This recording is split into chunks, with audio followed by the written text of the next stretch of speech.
You, you, you,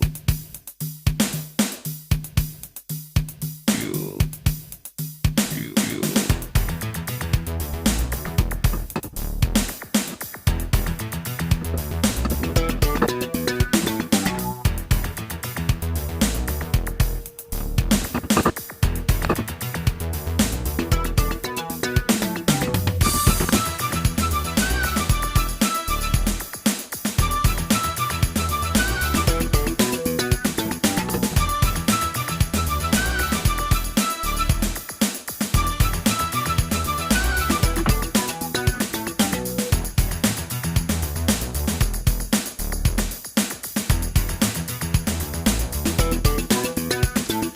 Bugün hava güzel, dedim ki hanıma haydi kalk giyin de çıkalım biraz. Bak cıvıl cıvıl kuşlar uçuyor, dalları basmış erikli kiraz. Çoluk çocuk cümbür cemaat piknik yapalım, ne dersiniz ha?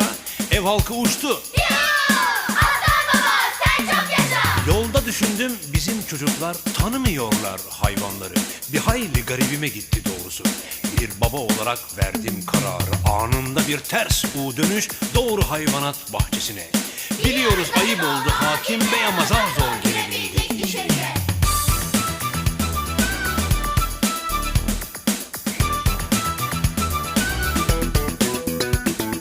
Bak evladım buna ayı derler. Ormandan inip şehre gelirler. Biraz ağırdır hantaldır ama